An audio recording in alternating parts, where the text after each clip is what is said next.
Hello दोस्तों, मेरा नाम सुनील रंजन है और मैं इंग्लिश फैकल्टी मेंबर हूँ।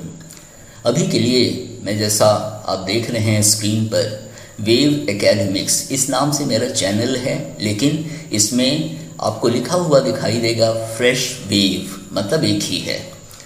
तो यहाँ आप देख रहे हैं how to use by the time in a sentence, मतलब बाय द टाइम का वाक्य में प्रयोग कैसे करें।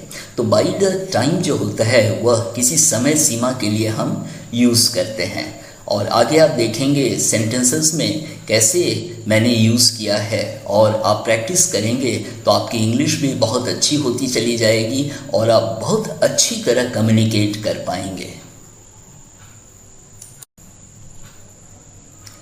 और दोस्तों, आप यहाँ देख रहे हैं जब तक मैं वहाँ पहुँचा वह जा चुकी थी। तो यहाँ इसके लिए हम यूज़ करते हैं बाय द टाइम। तो by the time I got there she'd gone.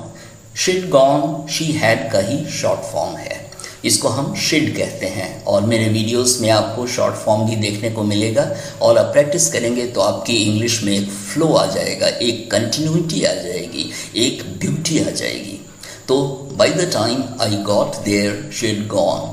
अब गॉट या रीच्ड आप दोनों में से कोई भी यूज़ कर सकते हैं, और गेट का बहुत सारा यूज़ होता है। वह सिचुएशन पर डिपेंड करता है कि आप किस सिचुएशन में उसको यूज़ कर रहे हैं। किसी भी एक्टिविटी के लिए हम गेट का यूज़ करते हैं।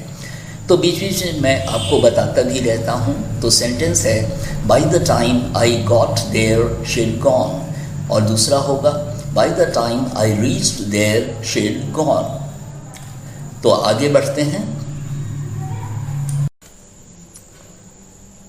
यहाँ दोस्तों आप देख रहे हैं, और सेंटेंस है जब तक पुलिस उस जगह पर पहुंची। तो या उस जगह पहुंची, जैसे भी आप कहें। तो जब तक पुलिस उस जगह पर पहुंची तब तक सब कुछ ख़त्म हो चुका था। और इस तरह के सेंटेंसेस आपको नॉर्मली ट्रांसलेशन की बुक्स में नहीं दिखाई देंगे, और कुछ आप लिटरेचर का पढ़ते रहेंगे, कोई नॉवल वगैरह पढ़ेंगे या स्टोरी पढ़ेंगे, तब आपको इस तरह के एक्सप्रेशंस, इस तरह के सेंटेंसेस दिखाई देंगे, और तब आप समझ भी जाएंगे। तो यहाँ सीखने की बात है। तो जब हम कहते हैं जब तक पुलिस उस जगह पर पहुँची तब तक सब कुछ ख़त्म हो चुका था, तो इसको बड़े अच्छे तरीके से हम इंग्लिश में कहते हैं By the time the police arrived on the scene, it was all over. मैं रिपीट करता हूँ, By the time the police arrived on the scene, it was all over.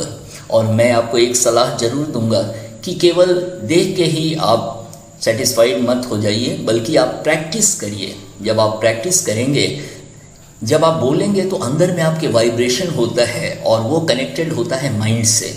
तो जब आप बार बार बोलेंगे तो आपके माइंड में वो फिक्स हो जाएगा, और तब जहाँ भी ज़रूरत पड़ेगी, ऐसा सिचुएशन आएगा, तो आपके मुंह से अचानक ऐसे सेंटेंसेस निकलने लगेंगे, और आप अपनी बातों को दूसरों को बहुत अच्छी तरह कह पाएंगे।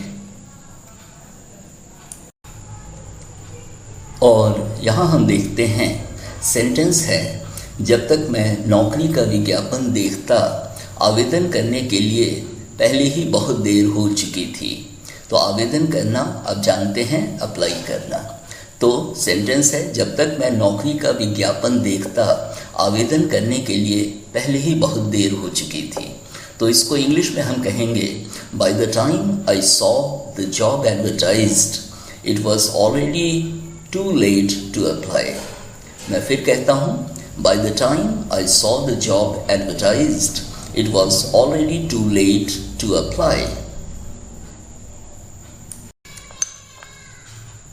और जैसा कि आप देख रहे हैं, यह सेंटेंस, यह वाक्य बहुत खूबसूरत है, और इसमें थोड़ा साहित्य भी समाया दिखता है। तो सेंटेंस है शाम ढल रही थी जब तक हम घर पहुँचे, मतलब हमारे घर पहुँचने तक शाम ढल रही थी। तो शाम ढल रही थी जब तक हम घर पहुँचे। तो बाय द टाइम का हम यहाँ यूज़ करते हैं इवनिंग वॉज फॉलिंग। कितनी खूबसूरत इंग्लिश है। Evening was falling by the time we reached home. Evening was falling by the time we reached home. और ख़ूबसूरती की बात ही कुछ और होती है। आप किसी भी बात को अच्छे नज़रिए से समझने की कोशिश करेंगे तो आपको बहुत आनंद आएगा। तो हिंदी में है, शाम ढल रही थी जब तक हम घर पहुँचे। और दोस्तों यहाँ हम देखते हैं यह सेंटेंस, जब तक वह चोटी तक पहुँचा, मतलब सबसे ऊंचा पर। तो जब तक वह चोटी तक पहुंचा वह बुरी तरह हाँफ रहा था, मतलब गहरी सांसें ले रहा था। तो इसको हम इंग्लिश में कहेंगे he was huffing and puffing by the time he got to the top. आप गॉट की जगह रीच भी यूज़ कर सकते हैं, लेकिन रीच के साथ आप प्रीपोजिशन नहीं लगाएंगे। तो जब रीच आप यूज़ करेंगे तो आप कहेंगे he was huffing and puffing by the time he reached the top. लेकिन गॉट टू जब लगाएंगे तो आपको ऐसे कहना पड़ेगा he was huffing and puffing by the time he got to the top. और इस तरह से आपकी इंग्लिश भी बहुत अच्छी होती चली जाएगी। और ये सब फ्रेज आप यूज़ करेंगे तो आपको भी अच्छा लगेगा और सुनने वालों को भी अच्छा लगेगा, क्योंकि वे लोग भी कुछ नई बात सीखेंगे और आपका भी एक अच्छा प्रभाव आपके सुनने वालों पर पड़ेगा। तो इन्हीं शब्दों के साथ मैं इस वीडियो को समाप्त करता हूं। और यदि आप मेरे चैनल को सब्सक्राइब करेंगे तो जब आप स्क्रॉल करेंगे तो बहुत सारे ऐसे वीडियोस आपको मिलेंगे जिनसे आपको बहुत फ़ायदा होगा, बहुत कुछ आप सीखते भी चलेंगे, क्योंकि सीखना ज़रूरी है। यदि आगे बढ़ना है तो बराबर इंसान को सीखने के लिए तैयार रहना चाहिए। Thank you.